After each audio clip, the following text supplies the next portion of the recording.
time. It's our time, my friends. Time for millions of maturepreneurs, 55 plus, who are hashtag not done by a long shot, to revolutionize how we lead, do business, and innovate our world. I'm your host, Jeanette Anderson, and welcome to my conversations with fascinating people who would rather inspire than retire.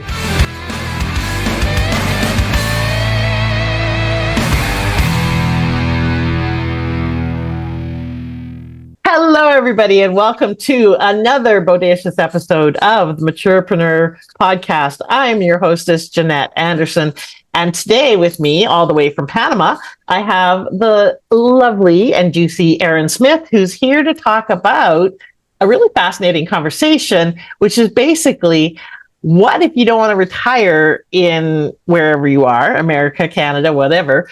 Why retirement in America is optional and how to build a better life abroad. So those of you who are thinking about that, those of you who have kind of toyed with the idea of maybe mobile lifestyle, part-time abroad, full-time abroad, this is your episode. So listen up. And by the way, feel free to share this with other people and any of our episodes. And while I'm at it, please go subscribe, like, share, comment, all of that stuff. Love us up. We love that. We appreciate it. Okay, so welcome, Erin. I'm glad you're here. What time is it there in lovely Panama City? It is currently 1:40 p.m., so okay. We're on Eastern time. Okay, so, and more importantly, what's the temperature there? That's the hard question.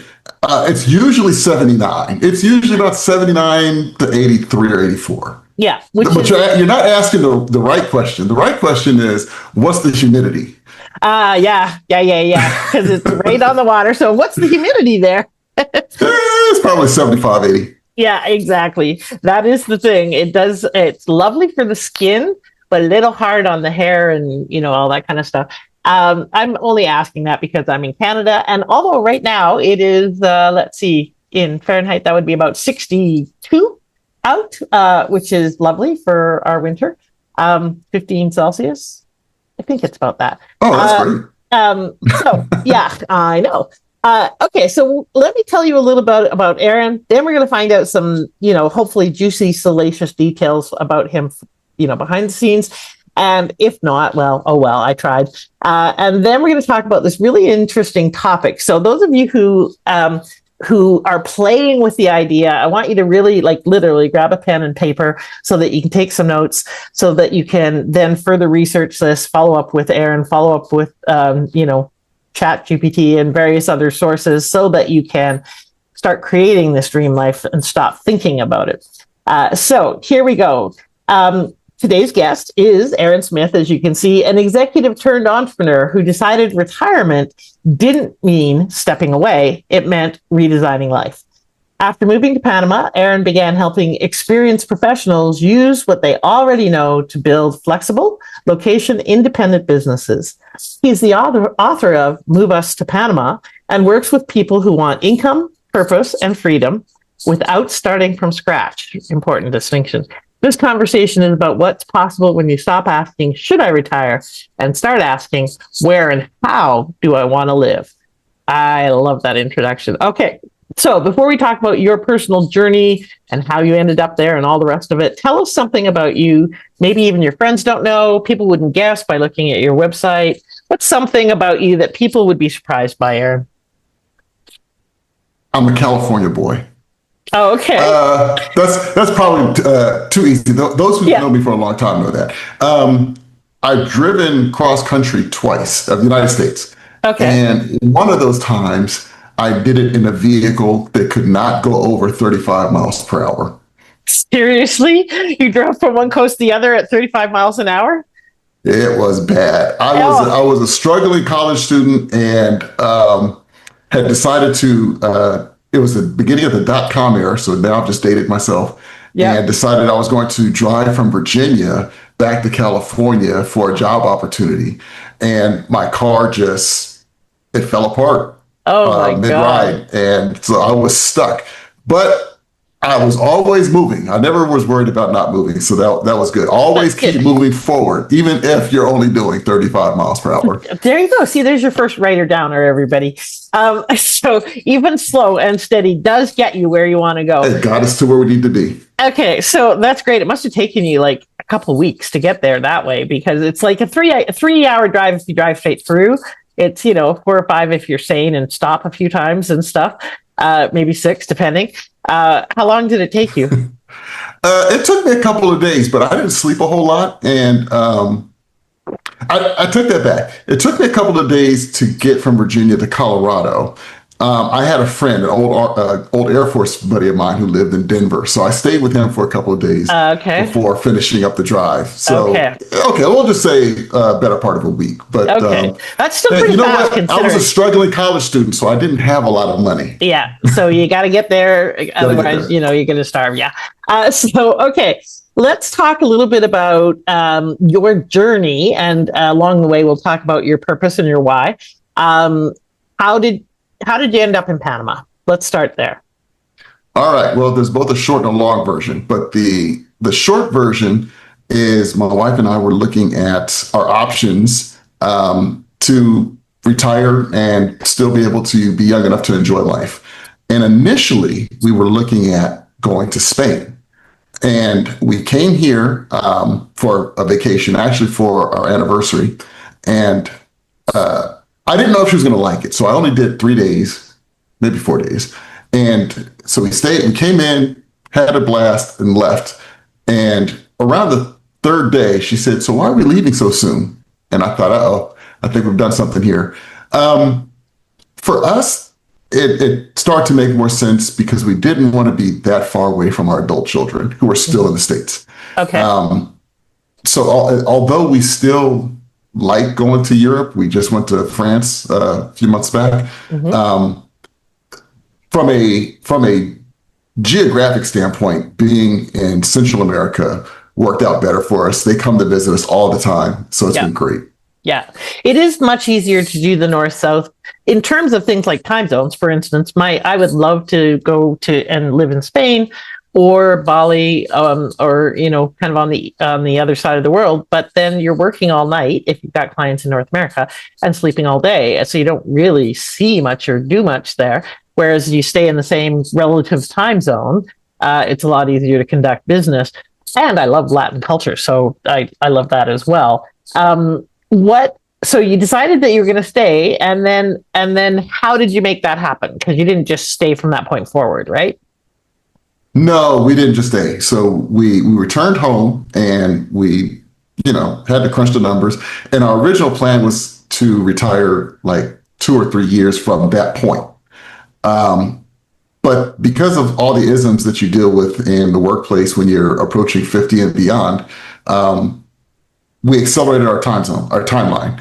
And so what that means, and I actually write about this, is when you make the decision to move to another location, especially a place that you can't easily just back up a U-Haul truck, you start to take accounting of all the things that you own. And for most people, you own a lot of stuff. Yeah, own a lot of stuff that you don't really need. Yeah. And so we started scaling down, which took us the better part of a year, maybe half a year, but it was like right up to the end. Yeah. And in the meanwhile, we were coming back to visit, and I tell people if you're really evaluating a place that you might consider living, don't stay in a resort. Airbnbs are great for trying to really figure out if it's a place you want to live. Go to the grocery store. Go to all the grocery stores. Walk in the evening. All those things that you would normally do in your current neighborhood, or things that you don't do currently that you think you might want to do. Go do them. Do those in your test location. And so we did that, and we sat in the park, which is right outside our building. And my wife looked at me and she said, "It feels like home." And at that point, we knew where we were going to be. And it was just a matter of executing the whole process of moving your life from one geo to another.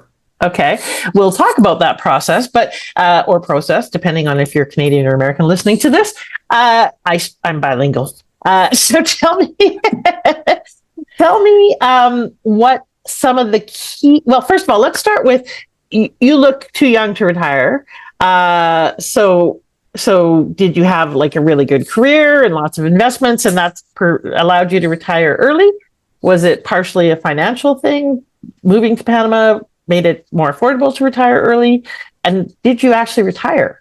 So any or all of those questions. That's a lot. So let's start with what retirement means, especially if you work in tech like my wife and I did. Yeah.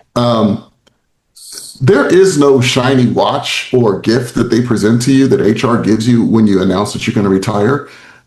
Effectively, you may as well be announcing you're quitting. Yeah. There's no celebratory anything aside from your friends. Of course, if you've got friends, they're going to maybe hopefully spring for some barbecue or some cake, depending on what geo you're coming from. Yeah. So the whole notion of retirement doesn't exist for a lot of us in my generation. Yeah. Now, a couple of things we did all throughout our careers was, there's living above your means, there's living at your means, there's living below your means. I wouldn't say we were like really below, but we were just below what we could afford. Okay. Meaning, we moved from California to Texas to Austin before the Silicon Hills took off as being a big tech hub. And we were able to move up. We didn't have a lot of we didn't have expensive cars. I mean, I drove a Ford Fusion for many years, and people are like, "Really, you're an executive?" Like, it has everything I need. I don't care. Yeah. And so part of it, and it's funny you should ask that, because when I spoke to some friends of mine, some former colleagues who came to visit, they asked those questions like, "How are you able to pull this off?" And I said, "Well, you used to walk with me to my car when we go to lunch. What did you see?" Yeah, we used to laugh at you. I'm like, okay, well, here's where we are. Yeah. Now, I wouldn't be very honest if I didn't say that Panama didn't help. Now, Panama City itself is not the most cheapest place you could go to. Right. But it is stable. It's on the dollar. It's a dollar-based economy. They do have their own currency, the Balboa, but pretty much everyone here operates off of dollars. Right. We were able to use a lot of our existing equipment because the power outlets are the same as they are in the States. Yeah. And it has kind of a graduated jubilado program. So jubilado would be you're kind of going to your retirement. So there is an actual pensionado, jubilado. Pensionado is a visa program. Jubilado is the benefits. There is an actual program in place that if you have a certain amount of money coming in as an annuity, as a pension, you get certain benefits. So you can get residency and you get some benefits. And those benefits can be very meaningful. You can get 25% off of flights. You get a percentage off of hotels. You get percentage off of going to the movies, percentage off of a lot of different things. Wow, cool. Okay. Yeah. So we are not old enough to take part of those things, but we were looking towards the future. We knew we had enough in savings to get us to that point. But the question then became, okay, so once you get to a particular age when things start getting really expensive, healthcare, what are your options? Right. And so we have tested out the healthcare system here, and they've got some fantastic options. My wife tells me all the time how surprised she is that the amount that she pays without health insurance, right? And you guys in Canada, you already know this. But those of us who came from the States didn't know this. And so you pay, I'm making up a number now, but you could pay $60 for an appointment. And, you get your prescription and you go to the pharmacy, and something that might cost $200 in the States will cost you $40 here. And they give you a prescription back and you have access to all your medical records. It's just it's a whole different way of looking at things. And it's I like to think of it as geo arbitrage. we're still on the US dollar. We're not in like Malaysia where you can get even better exchange rates. Right. But you're at a point where you can really start to think about all of your options. Like, okay, well, this is home base and I'm using those 25% discounts to fly anywhere. Okay, now I can extend my retirement, retire earlier, stay in retirement later, and I can do different things. And so then the question becomes like, what does retirement actually mean? Is it sitting outside watching the ships roll in as they do here? I'm looking at Amador all the time. Yeah. Or is it, starting that business that you thought about? Is it dedicating yourself to writing? Is it dedicating yourself to helping others to become entrepreneurs? So the options start opening up on what you can do when you don't have to be tied down to working a 9 to 5 until you're 65 or 70. Right. Okay, so retirement for you doesn't mean you don't work. It just means that you choose what, how, and when you work. But I want to dive into some specifics because I think that will help people really start to wrap their brain around it. So first of all, how old are you? Oh, wow, that's personal. I am 55 as of today. 55. Okay. Oh, as of today, did you say? Well, no, it's not my birthday, but I had to look at the calendar. Oh, okay. I never pay attention. Okay. Well, awesome. And so basically, this has been something over the last couple of years that you've done and executed. How long have you guys lived there? We moved here in November of 2023. 23. Okay, so you've been there a while. And when you talked about you have to have a certain amount to be able to move there, what is the amount of pension or pensionable income or income that you have to move to Panama? I know it might change and it's different for every country. So obviously, folks, you have to look into the country you want to move to. But what was it when you guys moved there? How much did you have to bring? Right. So Panama has several different visa options. And that's what makes it very friendly to a lot of immigrants or expats, as they call themselves, coming here. So for a pensionado, it's about $1,000. If you can verify you have $1,000 a month coming in free and clear without a job, you can qualify for that. You can qualify for that. Now, here's the piece that a lot of people kind of mistake about that number. It does not mean you can live on $1,000 a month. Yeah. Let me be clear about that. Yeah. You can find an apartment here for $1,000. And we should probably talk about what living here feels like in the different kinds of buildings. But that's the requirement, right? Yeah. We did not go that option. They also have what's known as a qualified investor. And so if you choose to buy your home or a business and you spend over, I believe it was $250,000 at the time. It probably has gone up, but I think it was $250,000.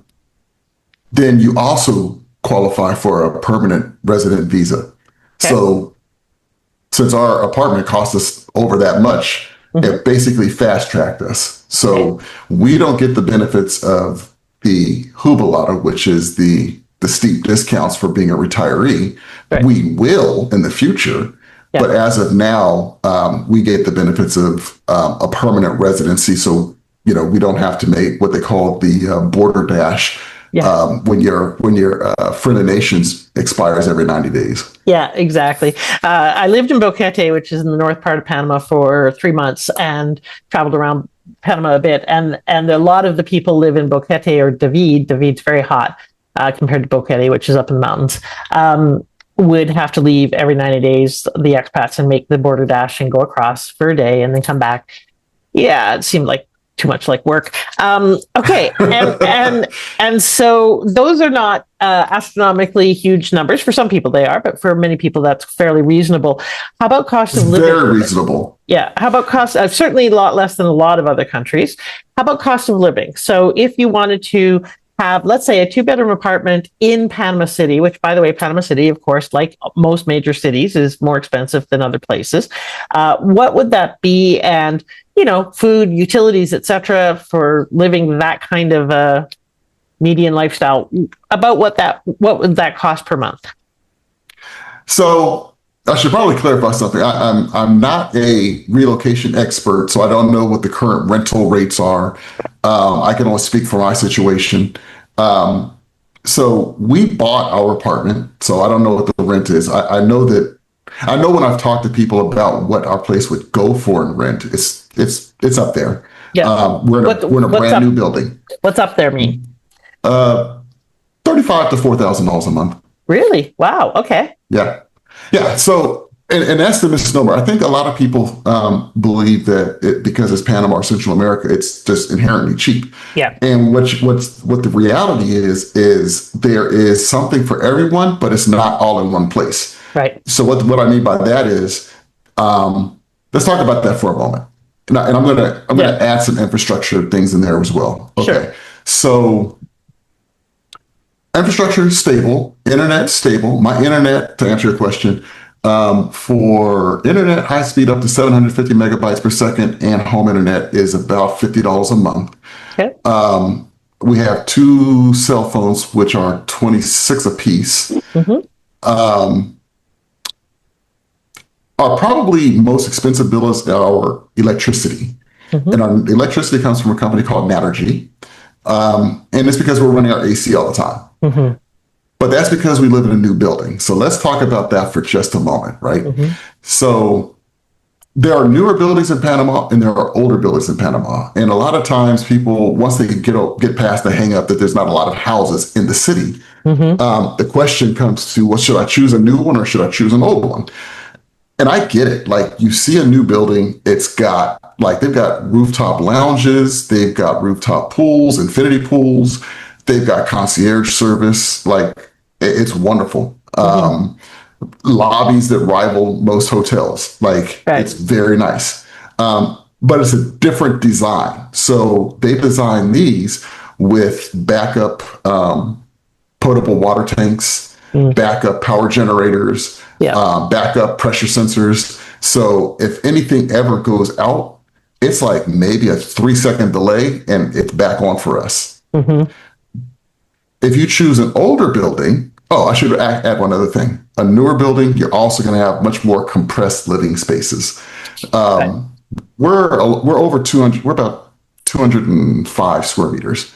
But a lot of the units are smaller, which is fine for a small family or just a couple. Mm-hmm. But what you find is for the older buildings, they're much more designed for not being a drain on the infrastructure. They're designed for leaving your windows open and having a cross breeze. So the older buildings, I think, have a charm in that you can open your patio doors and your bedroom window, and you're going to get a cross breeze and may never even have to turn on your AC. Right. And so it's really all about, like, what do you really envision your footprint being? Mm-hmm. And part of it also is the community you want to live in, right? So when I lived in Boquete, we had a 2-bedroom apartment that we rented for 3 months that was a little bit outside of town. So you had to take a bus into town or walk. It was a fair walk, but included utilities and everything was $600 basic. And most of the people that lived in that apartment building, it was small, were retired women. The ratio of men to women in many places is typically about 2 or 3 to 1. Women live longer, they outlive their husbands, et cetera, et cetera. And so there was expat enclaves that were much nicer, et cetera. But they might as well have been living in the US in terms of any kind of cultural experience. Yes. They pretty much kept to themselves. They didn't, I see those too. Immerse themselves in the culture. I personally am the kind of person who would much rather immerse myself in the culture. So part of where you choose to live also dictates what experience you have of being in a different country. How different? Not exactly. Okay. Not exactly. So even in our building, I would say that it's probably 5% Canadian, United States. Really? It's most, yeah. Okay. We have a lot of Europeans, a lot of Germans, a lot of Russians, a lot of Jewish people coming. So anytime you see conflict in a part of the world, a lot of times they're looking to come here. Right. Is what we're seeing. Right. But you don't have a lot of Panamanians that live in that building. Maybe a third. Okay. Maybe a third. Yeah. When you're living in the city, wages, rising tide raises all boats. Yep. So the salaries are higher. So, they are able to afford this, especially, Right. if they've got a good job working at the canal or Yeah. working for. So another thing is, I'm walking distance to the financial center, and the financial center is the banks for pretty much all of Latin America are represented there. Right. Yeah. Yeah, it is a financial center for that area for sure. Tell me a little bit more about whatever the word is, acculturating, whatever. Moving from the US, especially Texas, to Panama, to a Latin culture, is a fairly big difference. So, did you speak Spanish? Do you like the food? How was the adoption of the culture for you, or switching cultures? What was the hardest part and what was the best part? Oh, the hardest part, the best part. So one of the things for us was we absolutely wanted to make friends amongst Panamanians. Yeah. So initially, I think the initial thought is to gravitate towards people that you're comfortable with, that may have a shared experience. But what you learn is, and this is probably something that a lot of folks, if they're interested in moving anywhere, because I'm not here to sell Panama, but if you're interested in going anywhere, what you bring with you is what you have. So if there's work you need to do on your financials, that's going to show. If there's things you need to work on in your own trauma, that's going to also show. And so you get here and they become magnified because it's a smaller circle of people that you're dealing with. Right. We decided that we wanted to really get to know the people who lived here, who grew up here. Now, I did have a benefit that I spent a couple of years here in the Canal Zone as a youth. Okay. But that was 50 years ago. So it's not really doing me a whole lot of good, but I do recognize certain things. Yeah. Probably one of the most surprising things. So, a couple of surprising things now that we have Super Bowl Sunday coming up. Yeah. Is they love American football. Okay. They love baseball. So football, soccer is getting more popular, but they really love baseball. Okay. Which was great. And they love barbecue. So there are literally Texas themed barbecue places here that are pretty good. I mean, if you know what you're eating, then it's like, okay, well, it's not exactly what I'm expecting, but it's pretty doggone close. Probably the biggest surprise, especially like I said, if you're going, so Boquete, as you mentioned, is kind of in many ways is an expat enclave. You get people from Canada and the United States coming to stay there for parts of the year, going back home. Here, it's much more Caribbean flavored. So what I didn't realize is if you're expecting to see kind of more of a, I don't know, Mexican, Peru type feeling, it's not that. It's much more, at least my experience has been, it's much more of a Jamaican, Dominican Republic, Puerto Rican, reggaeton. Like that's what you hear going down the street on a regular basis. It's loud all the time. And so you get used to that, but you're in a city. So that was part of what you bought into. But it's also that you can travel, an hour and a half and be in different worlds. So I enjoyed Boquete. I enjoyed Finca Lareda, which is a place, it's a coffee farm. So if you hear Finca, think farm. But what I really enjoyed was just getting higher altitude for a while so you can kind of get a break from the heat. Yeah. Well, there's El Valle de Antón, which is kind of closer for me. It's about an hour and a half drive.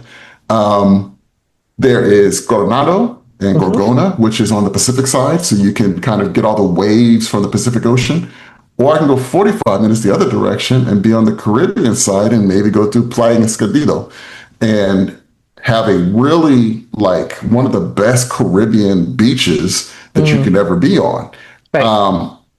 And so it's like, wow, I can go high altitude, low altitude, different kinds of beaches, islands, go whale watching. So there's a lot of things here. But for us as a lifestyle choice for optionality, it's also the ability to be able to catch a direct flight to Germany, a direct flight to pretty much anywhere. Like we talked about a moment ago, we were looking at going to Buenos Aires, 6-hour flight from here. Rio de Janeiro, I think it's a 5-hour flight.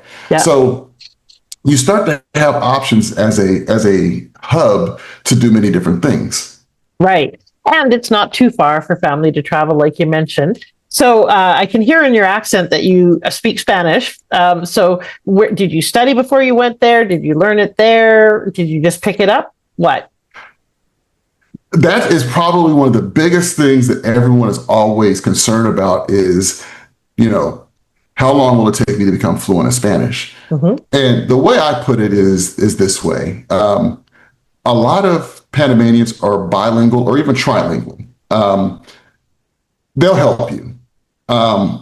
And make an attempt, like take some lessons, speak with people, let them correct you. But fluency is really what you make it, right? So if my wife's Spanish is much better than mine. Okay. Bar none. She would by no means call herself fluent. Yeah. But we both know enough to get around, you can get to the restaurants, you can order what you need, you can pay your bills, you can, if you get into a fender bender on the street, you can look at that, see that your car's not severely damaged and dale. Yeah. And everyone goes their way. Okay. Those are the things you need to know. And then you just build upon it. Right. Okay. Well, and one of the things I would recommend, folks, is what I did when I traveled through Central and South America for 7 months on my own. I didn't speak any Spanish. So when I started out in Belize, I bought pirated movie DVDs, and I had a little tiny computer with me that had a DVD player. And I watched either English with Spanish subtitles or Spanish with English subtitles, and picked up a lot there. Lots of people use music to learn, but that did not work for me. But you can also go to language schools, many of those places, including in Panama City. When I went in 2006, it was $125 a week in Guatemala. And that covered me living with a family, so my room and board, 3 meals a day in that one, and 4 hours a day of one-to-one Spanish tutoring for 5 days of the week. So it was a hell of a deal, plus 3 little excursions, to a tortilla factory and stuff like that. So I got half the day to explore the town, the city, and the weekend, and picked up quite a bit of Spanish from that. I did 2 weeks, one in Honduras, one in Guatemala. And that was enough, with that in the movies and stuff, to butcher the language my way around the country, right? Not enough to kind of, like you said, get by. People were quite tolerant. If you make the effort, they will generally meet you there, unless you're in Brazil, in which case they're generally a little less tolerant. And my experience. And so you can pick it up fairly easily and quickly. And that's also, by the way, a great way to test out a place to live, is go and find the language school, bill it somewhere, learn a bit of the language, go and experience the culture, do that for 3 or 4 weeks and see, do you like living there? And at the very least, you'll come back with more of that language, whatever that may be. And that works in almost every country around the world. So that's also a way to test things out. So tell me what the hardest thing was for you to adjust to, or your wife. Boy, honestly, the hardest thing for us to adjust to was probably there's no real change of seasons. Okay. It's pretty much the same all year round. Yeah. Now, that's a physical change. Yeah. Probably the one that hit us the most was, psychologically, is there's no new income coming in. Yeah. Like you have savings, yeah, but as you start to watch that number go down, it doesn't matter what number you have. Yeah. As you watch it go down, it impacts you. Yeah. Yeah. And so what are some things that you can do about that, no matter where you're at? Yep. So some of the things, as we kind of transition to more like the business topic, so before we left, and I didn't mention this, but before we left, I did make an arrangement with my employer and said, hey, I'm going to leave. You guys knew this for a while. And I think that this tactic works, especially if you're already doing very well. Now, this is pre-AI, but I said, we can do one of two things. I can either just quit and, everything will be fine. Or you can move me from a full-time employee to a fractional.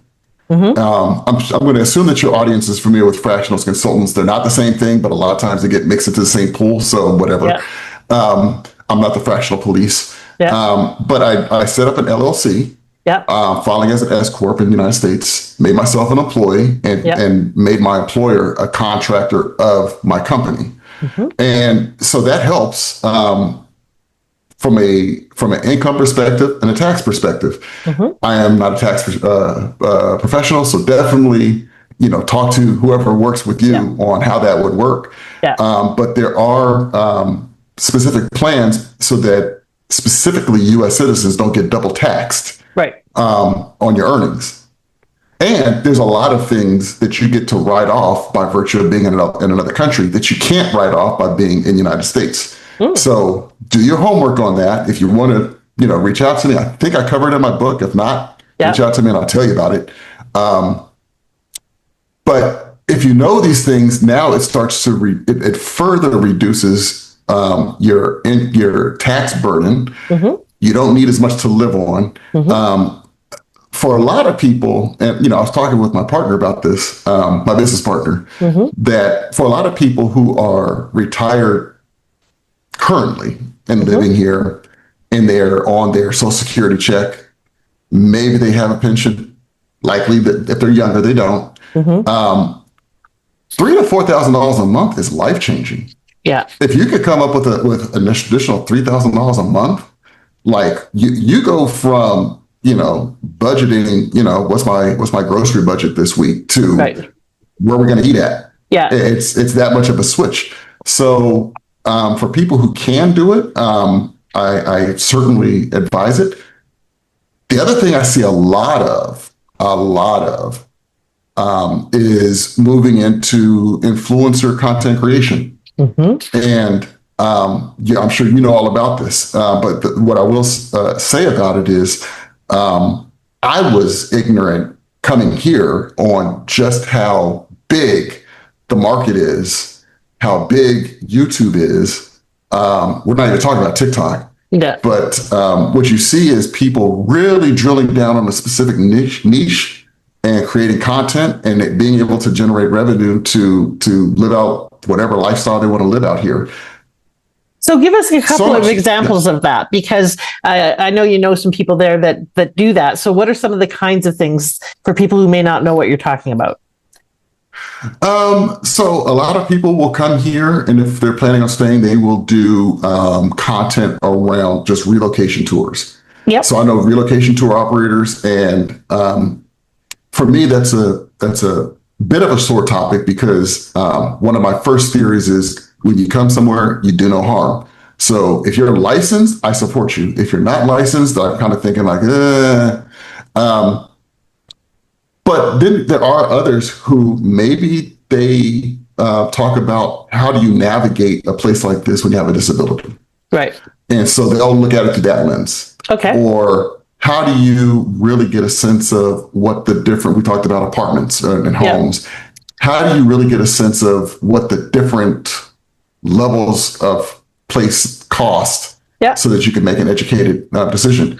Others will simply use this as a place of business and go to other countries and are just always filming new content from different countries on what they like, how easy it is to get around, if they feel safe or not. So a lot of content that way.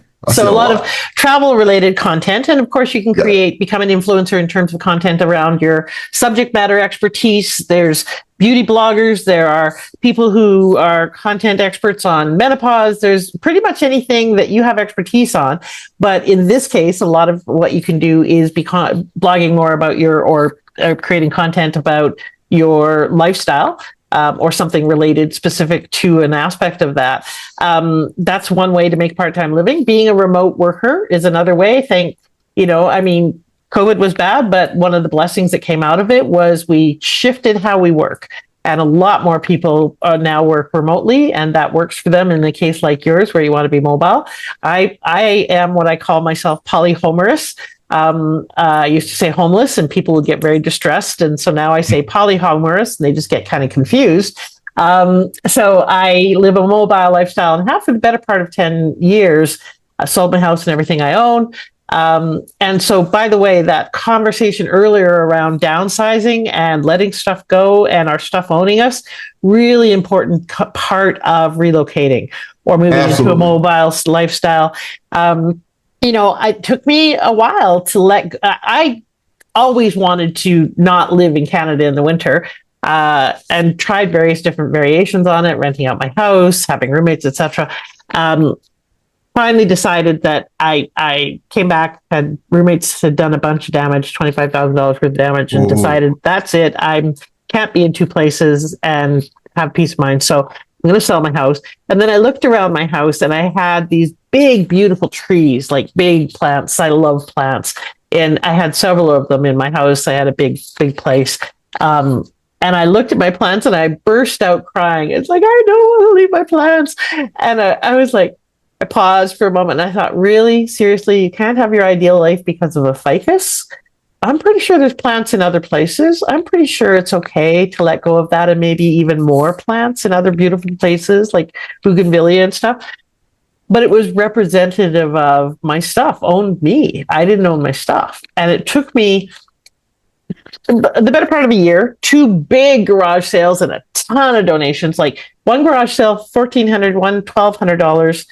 And there was only 5 items in both that were over $10. The rest were $2.25. So that's a lot of shit. That's a lot of stuff to get rid of. And that's the number one thing I tell people when they're thinking about, if they come to me and say, I'm thinking about moving, and it doesn't even matter where the blank is. You can fill in the blank with any location. I say, have you started getting rid of stuff? Yeah. And are you attached to anything?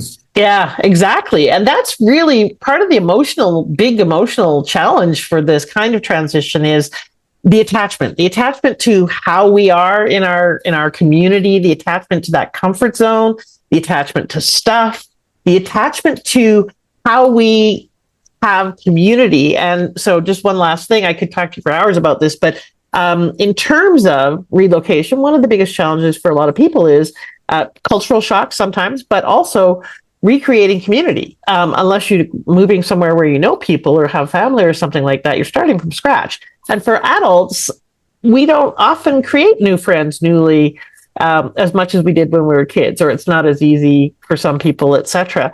I would like to address that one. Okay, I would like to. Tell me about community.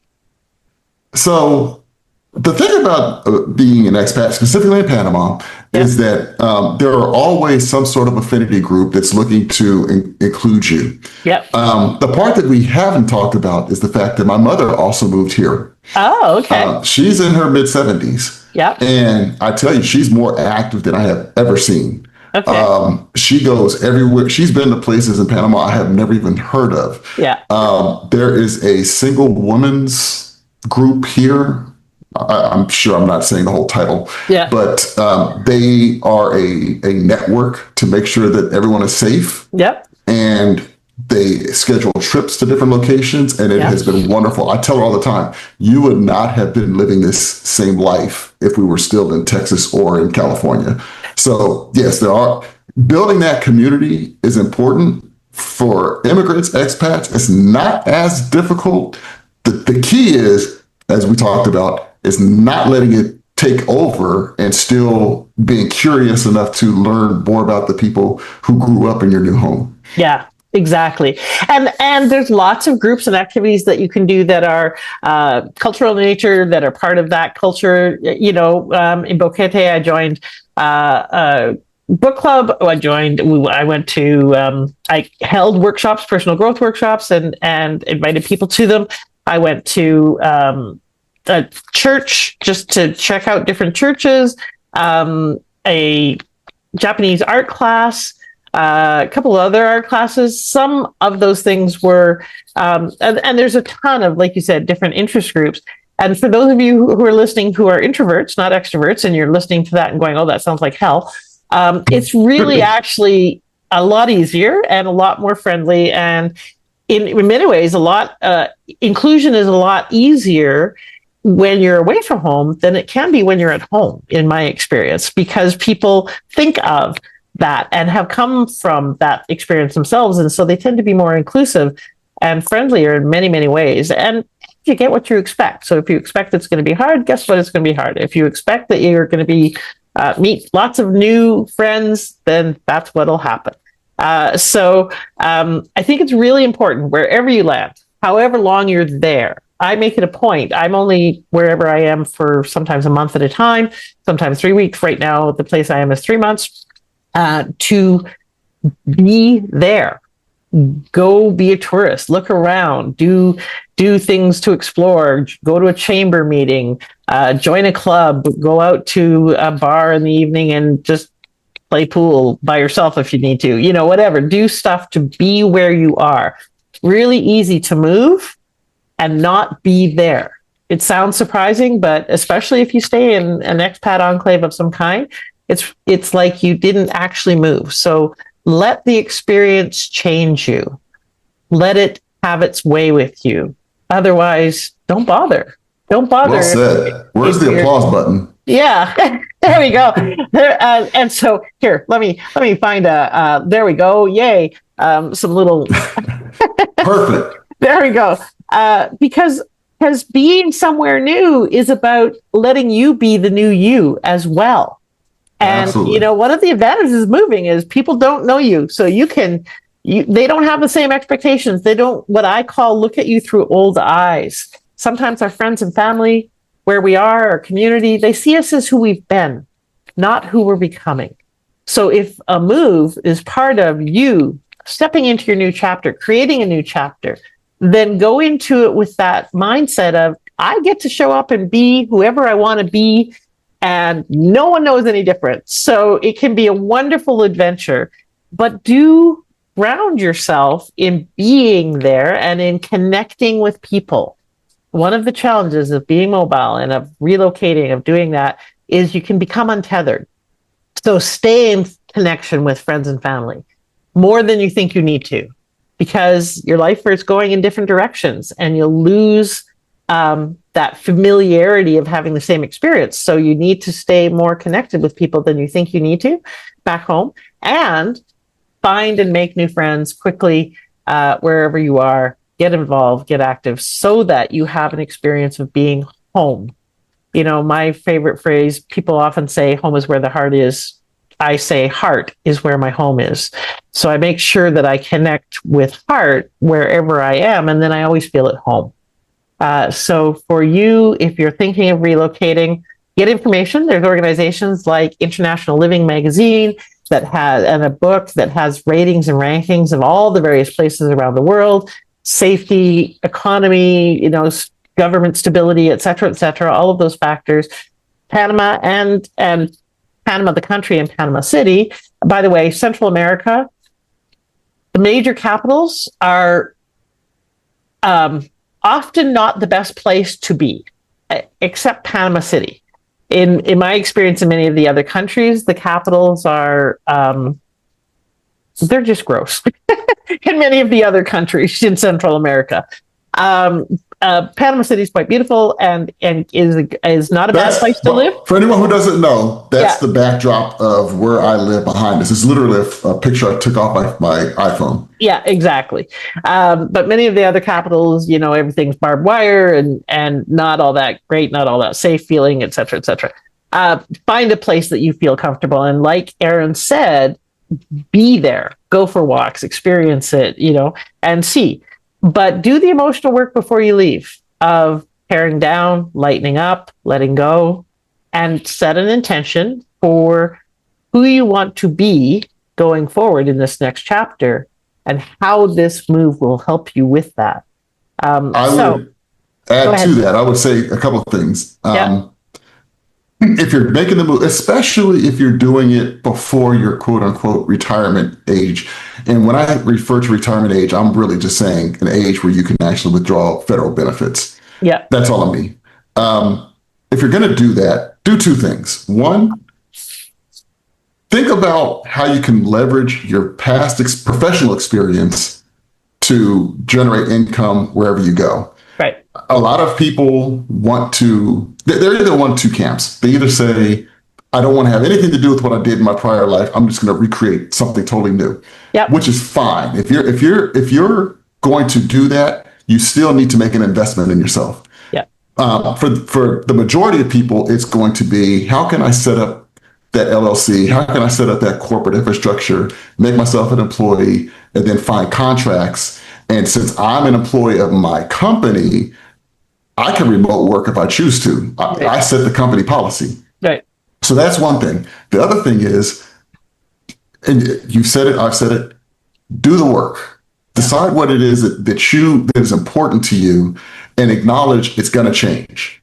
Once you're out of the normal of whatever normal was for you, you're going to get somewhere, and give yourself permission to know this isn't permanent. This is just what I'm occupying for this particular phase. I've got the revenue. If I did it smartly, I've got the geo arbitrage, and I'm actually getting more value from my dollars than I would have if I stayed home. Mm-hmm. But now I can work on what it is that I feel fulfilled doing, and what place do I want to do that in. Yes, beautifully said. Okay, so I have three more questions, but one is, what was the scariest part for you about making this move? And how did you overcome that fear? How did you address it? The scariest part for me was actually making the move, because we bought an apartment, as I mentioned. When you buy a new apartment in Panama, you're basically looking at wires hanging from the ceiling and a marble floor. That's mm-hmm. it. There's nothing else in there. And so you got to figure out how to make that something. I came across a wonderful interior designer. I didn't know if she was bilingual or not. I met up with her with a family friend who was bilingual, who was here, and she turned out to be just fine. Yeah. And her company held our hands.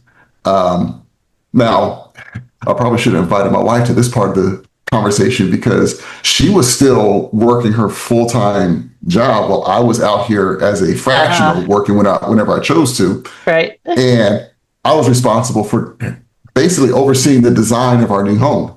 Okay. And she said she was impressed. It came out. Our designer showed us, obviously, a book of what it would look like. And she took in both of the things that we both felt were important, and it worked out just fine.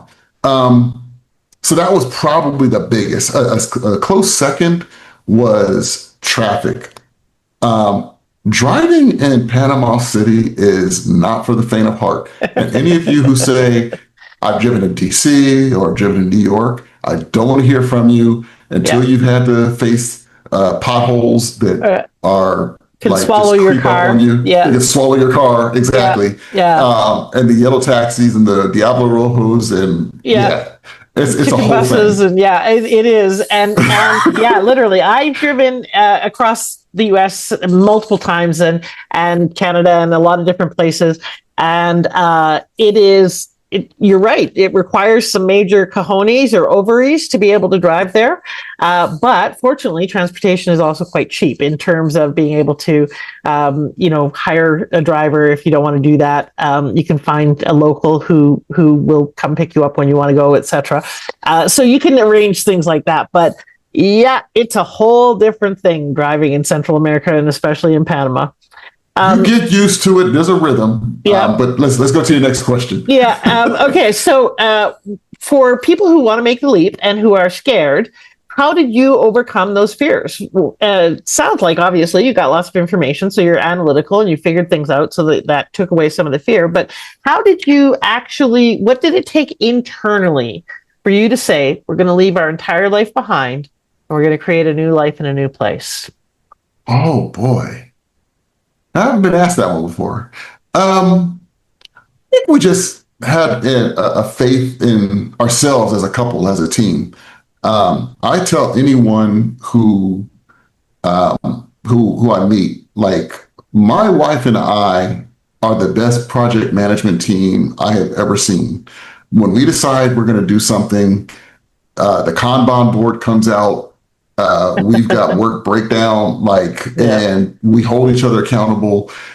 And so I think we focus on moving the project forward so we don't get too emotionally involved in the fear of it. Okay. But we also know, because we've moved in the past, that it's something that doesn't scare us much. Yeah. She had lived in Spain for a while in her I think it's her high school years. Yeah. And we had both been avid international travelers. Right. That helps. But moving somewhere and living there permanently is a different ballgame. Yeah. I think being in the same time zone helps in a lot of ways. It feels like, as they say, Miami light. Like, it's just kind of like an extra hop. Yeah. Yeah. Well, and one of the things that I would just caution people is, don't go with expectations, and don't go expecting things to be the same as they are where you come from. That's very true. They aren't. I got to tell you, after traveling through Central and South America for 7 months, I came back to Canada with such an appreciation of toilets. Oh my God, I love toilets. Our toilets. There's no toilets in Central America. Oh, well, Central and South America, they're different. There's toilets you have to pour water down from a bucket. There's toilets you can't put paper in. There's toilets with no toilet seats. There's toilets that are holes in the ground. There are toilets that are on a rickety wharf at the end of it that just empty into the ocean. There are such a variety of toilets, and some that you pull chains, and they're just not quite the same in many places as they are that we're used to. Nor is the toilet paper. So you got to go with an expectation that things like roadways and so forth are not going to be the same. Yes. So you did make me think of something. Okay. So I have not experienced that, but I have experienced having to pay for the toilet, which was a new thing. Yeah, that too. There's that too. Or pay for your toilet paper, or or just bring the paper with you along with the sanitizer, and make sure you have a $1 or a 1 Balboa so you can pay because they will not allow you in without payment. Yeah, exactly. So don't go with a bunch of expectations that it's going to be the same, because again, if you want the same, stay where you are. So that's one thing. The other thing is, for those of you who don't have a partner and are listening to this, I want to speak to the single people. Yes, you can do it. Yes, it can be scary. People think I was crazy traveling by myself. I got to tell you a very quick little story, and then we're going to wrap up with your gift and your advice for people. I was in, Guatemala, I think, at a youth hostel, and I saw this woman just across the room. She had a victim sign neon above her head. I could just tell energetically. And she made a beeline for me and said, I hear you're traveling by yourself. You can't do that. It's not safe. People are out to get you. You're going to get mugged. It's not okay. On and on and on. And I said, well, no. My belief is that people are good wherever I go, and that there are bad people anywhere I go, including where I'm from. And so I don't walk down dark alleys at night by myself, and I don't do stupid things like I wouldn't do in wherever I live now. But my experience is that people are good wherever I go and are out to help me. And therefore, that's what my experience has been. Oh, no, it's not safe. People are out to get you. I've been mugged 7 times in 6 weeks, so we should travel together. It's like, that's the opposite of what we should do, because clearly you're attracting what you believe. I'm attracting what I believe. I don't want anywhere near your perspective there. Thank you very much. So also take a look at what your beliefs are. I do believe that we tend to get what we expect. So go with an attitude of being smart, discerning, and expect goodness, because people everywhere are good. If that's what you look for, that's what you will find. If you go looking for issues and troubles and people are going to take advantage of you, you're going to find that if you stay home or if you go abroad. So watch your mindset and work on that if that's an issue.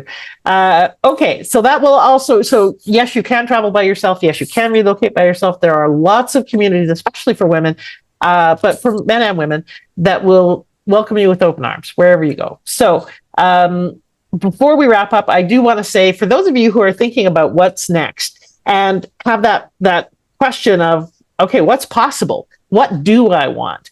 Because that's, like you said earlier, and sometimes that's the biggest hurdle for a lot of people is, what do I want? What do I want that next chapter to look like? The Clarity Compass workshop is something that I offer that helps you clarify, what is your vision for the future? What is your purpose now that you are not who you've been your whole life? And how are you going to live into that? How are you going to monetize that? How are you going to create that? How are you going to incubate that what's next, whether it's creating a mobile lifestyle or a part-time business or whatever it may be? So go to maturepreneur.world and check out the Clarity Compass workshop. It's super affordable. It's for those of you who are on your next step and considering what's next, what might be possible, which might include relocating someplace like Panama or somewhere else in the world. So get some support with that, because it's really challenging for us to do everything by ourselves. I think if you've been listening carefully, you heard Aaron hired a number of people at various points along the way to make his transition easier. So get help with that transition. You don't have to do it all on your own. So Clarity Compass Workshop would love to support you in creating your what's next. And in terms of resources to help people, Aaron, you've got a resource for them as well. So tell them about that and how they get it. Right. So I'm mostly active on LinkedIn, and I think that information will show up on the cast here. And if you reach out to me, I will give you a PDF version of Move Us to Panama. Now, the title specifies Panama, but some of the information, as we've already discussed, is applicable no matter where you're thinking about going. But if you're thinking the next level, if you're thinking about, okay, so what about agency? How do I make sure that wherever I decide to go, that I've got an income, I've got revenue that can support me? My Substack is ageofagency.substack.com, and you get access to two things. You still get the book, but you also get to read the upcoming book, Age of Agency, Surviving and Thriving. Oh, cool. So okay. That's a twofer. That's awesome. I love that. And so ageofagency.com, right? Ageofagency.substack.com. Substack.com. Okay. Yeah. I so am curious about Substack and haven't got my poop together around that yet, but sounds like that's a great place to go for good information. So ageofagency.substack.com. You can find out about that upcoming book, which I definitely want to get. So as well as your current book. So go and get that free resource. We will also have it in the vault for you. Absolutely. So that you can go into the vault and download not only Aaron's gift, but also a bunch of other gifts from all of our other guests who've been on the show. So you log in, you go in, you get all of their gifts. If you see someone's topic that you missed, go and listen to their episode, reach out to them, find out more about whatever they're helping you with. There's lots of different tools, resources, and support for you in the vault. So go log into the vault and grab his book or both. Reach out to him on LinkedIn, connect with them there so that you can tie into what he's offering and what he can help you with. Okay. So what's one last piece of advice you would give people who are thinking of relocating somewhere, thinking of making a big leap like that in their life? The first thing I probably would say is, even if you're not sure, if you're thinking it's just a possibility, start making the plan today. Start thinking about how you can save, what the impacts will be for your family. Just start. You don't have to execute the plan just to make a plan. Yeah. And the second thing I would say is start thinking about really, I would focus on the financial aspect. If you have got your why, and your why cannot be running away from someone. I just want to make sure that the viewers know we moved here in November of 2023, which is before the United States elections.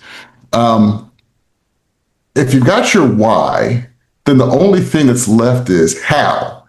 So the ways to generate income today are exponentially just more vast than they were 20, 30 years ago. Just the fact that you could be remote just changes the ballgame in many ways. And I coach a lot of people on a lot of different things, which we didn't dive into. We really focused on the geographic part. But once you figure out that you can go somewhere and save money, and you can still generate income, your possibilities get bigger. Yeah. The last thing I would say is don't wait.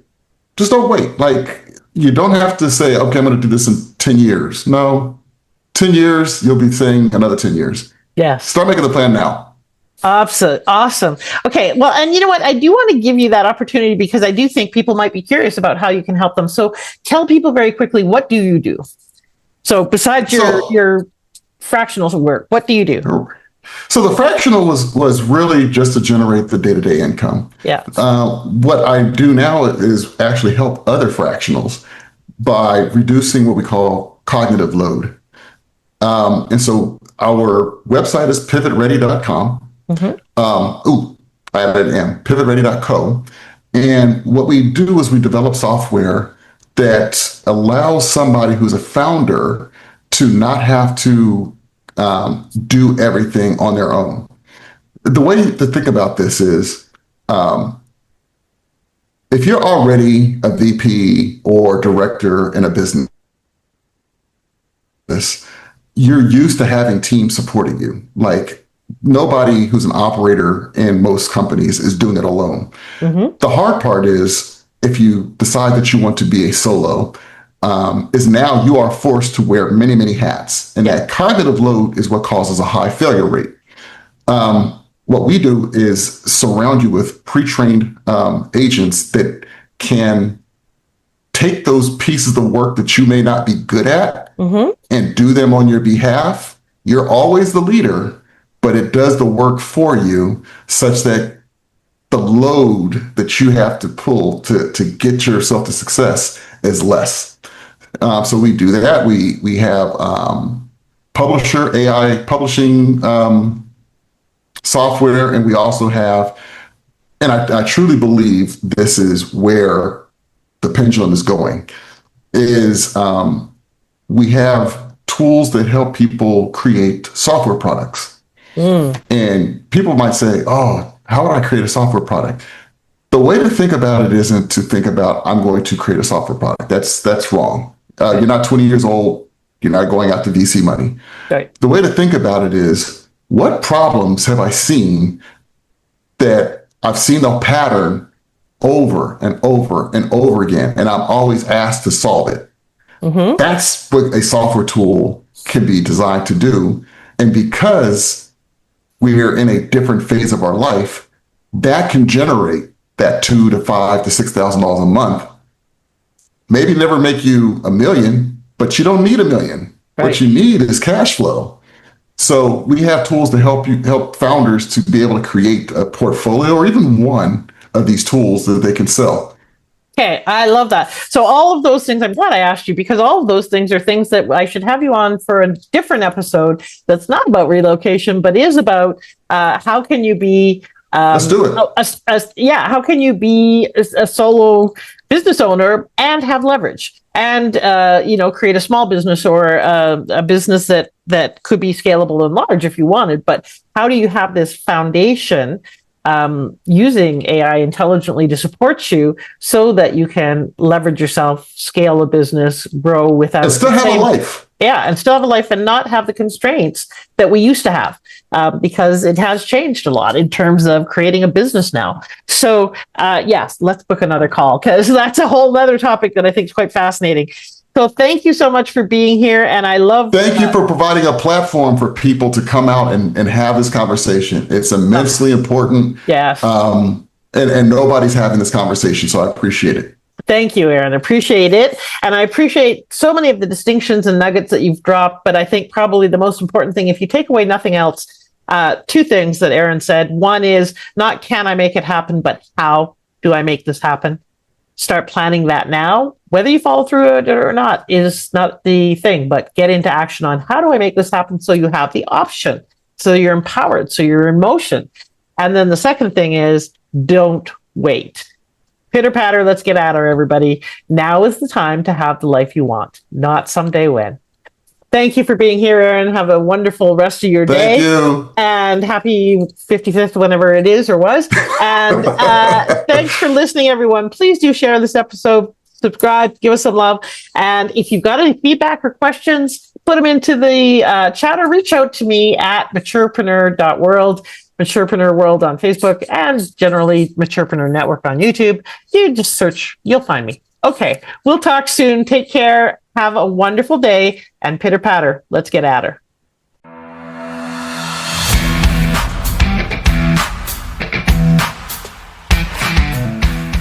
Thank you for listening. I'd love it if you left a comment and subscribed. And I encourage you to apply one aha from this interview right away so you can turn your wisdom into wealth and your contribution into positive change. Bye for now.